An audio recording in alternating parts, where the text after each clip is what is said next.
This video is brought to you by John Robson Guitar Tuition. If you enjoy the content, please consider supporting the channel by enrolling on a course, purchasing some guitar lessons or a t-shirt, or you can join my Patreon. Now, on with the show. Hello chaps, welcome once again to John Robson Guitar Tuition. As always, I do hope you're well. First of all, I'll apologise for the state of the room. We have friends staying with us at the moment, and as well as being my workplace, this is also the spare bedroom. Just one of the pitfalls of living in a small house, I guess. Anyway, it's Wednesday, which means we're looking at basically a viewer's question. So if you have any questions that you want to ask me about basically anything guitar related, then fire away. You can see the address, the where to contact me at the top of the screen there. Link is also in the description. Just send me an email and chances are you can end up on the show. This week's question is courtesy of a chap called Chip Young, a regular in the comments section to these videos and a regular on the Friday live stream, and basically he posed this question. Hi John, here's one for you. Okay, first question, John. I'm using the 232-323 extended pentatonic shapes as a beginner soloer. How do I make them sound more fluid? Mine sound a bit plonky, if you know what I mean. So I think the fingering that Chip is talking about there is this one. I'm sure we're all very familiar with this little pentatonic run.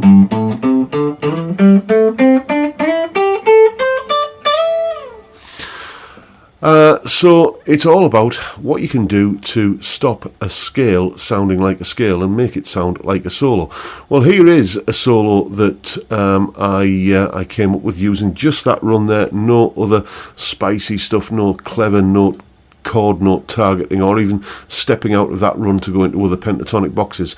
You'll see in this solo I'm using the Harley Benton P90 Les Paul copy that was very kindly sent to me by Rob Bald. I'm going to be passing that guitar on to a good cause very soon, but I thought I'd get let you hear it in a mix and let you hear what it sounds like with some other instruments around it. Anyway, I'm waffling here. Here's the solo using that pentatonic run.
And here's a little bit of an explanation about what I was doing there to turn this run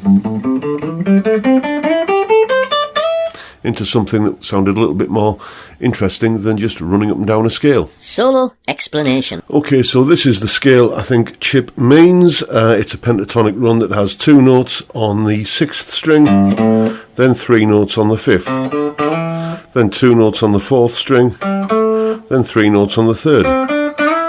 Then 2 notes on the 2nd string, and then 3 notes on the 1st string. So you get. And as far as making it sound less pedestrian and ploddy, well, you got to look at what it is that's causing that.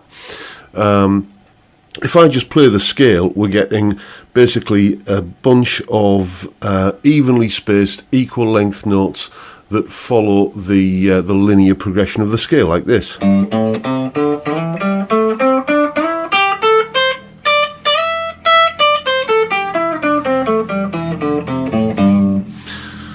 So all we've got to do to stop it sounding like a scale is to not play evenly spaced notes of equal length that follow the linear progression of the scale. And even that last point there, you can do a lot even just by not taking that into account or not addressing that. If I just play up and down the scale and make the notes more unevenly spaced and of unequal length, it suddenly starts to sound a lot more musical and a lot less scale-like. So, here's the scale once again. And here it is if I just kind of break it up a little bit and make it sound a little bit more, haphazard, I guess.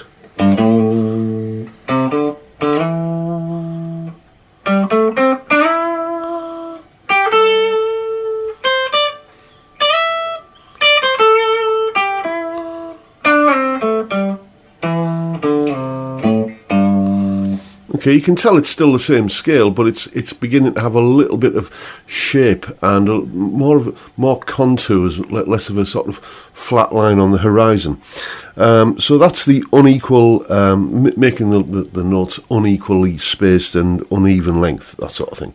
But then just start, kind of meandering a little bit. Backtrack on yourself. Go up a bit, come back down.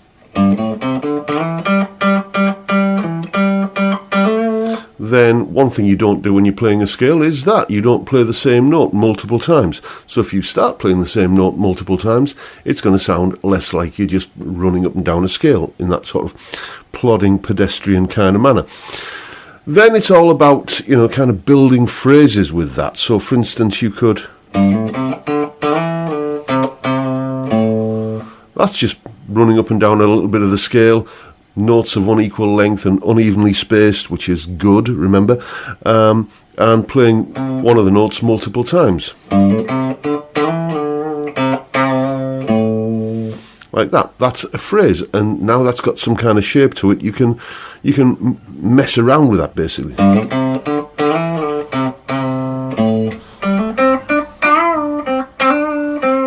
See what I did there? Similar kind of rhythm by breaking up the evenly spaced notes of equal length kind of thing. You create some sort of rhythmic shape to a phrase, and then once you've got that rhythmic shape, you can then populate that rhythm with other notes.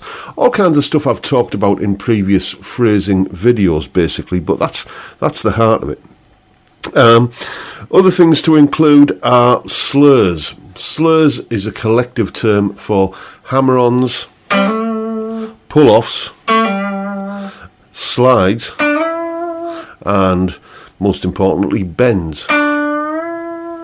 So, start including those. It'll make it sound less like you're just running up and down a scale. Another thing that you can do is the use, and I use this a lot, and you hear it in a lot of great guitar solos, which is, it's where I got it from, really, just, kind of figuring out guitar solos by ear. It's the use of grace notes, okay? So let's say I wanted to go just something relatively simple, like that, okay? Just those three notes as part of that scale. I can immediately make that sound more musical by going like that. See what I did there? I added a grace note, this note here. So instead of going, I'm going. Now you might think, well, that's just a hammer-on. Anybody? What's the difference between a grace note and a hammer-on? Well, if I was just doing a hammer-on, it would be like that. I'm just hammering on from that note to that note. But I'm actually playing that note there a second time, just as a very short, fleeting moment. So it goes like that. There's the original incarnation of that note. Then I play it again and immediately hammer onto that note. It's a note that is, I guess the musical definition would be something like it's a note that's got such an infinitesimally small rhythmic value in terms of, like, you know, quaver, semi-quaver, 16th note, that sort of thing, that it's not worth assigning a note value to it, but it's still there just as a sort of as a launch pad to get from this, you know, up to this note here. So that immediately sounds more musical and less plodding than that. And you can do grace notes as hammer-ons, like that. You can do them as pull-offs. There we go. So instead of going like that, I use them a lot as slides. So for instance, if I'm coming down the scale that we're talking about here, you know, I'll often do something like, so I'm going to this note here, this D note, but I'm using this E as a grace note here.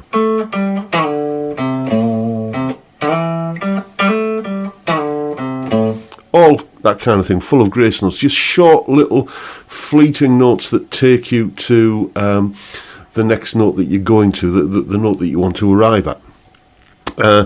Bends, well, you know, a bend is a pretty good example of a grace note, you know, because if I bend this note here, this D, up to an E, like this, then you hear, for a fraction of that note, you hear the D there at the beginning, but it's immediately going up to the E, like that. Or do it as a release bend. See how much difference that makes if I was just to go. All of these things inject a little bit of personality into the phrases that you're making with the scale in question. So maybe rewind this video and go back and look at the solo again and see how many of these things that I'm doing. Let's break it down once again. I'm avoiding playing evenly spaced notes of equal length that follow the linear progression of the scale. That is probably the headline news here. If you can kind of get rid of those three elements that make what you're playing sound like you're just running up and down a scale, get rid of the evenly spaced notes, get rid of notes of equal length, get rid of the linear progression of the scale, meander a little bit up and down, zigzag, play notes multiple times, all of the things that you don't do if you're practicing a scale. Get on board with all of that, and then just start, as I say, adding the grace notes and you know, the whole giving your phrases some sort of rhythmic form and shape that make them sound like phrases. So there you go. That is how to make a scale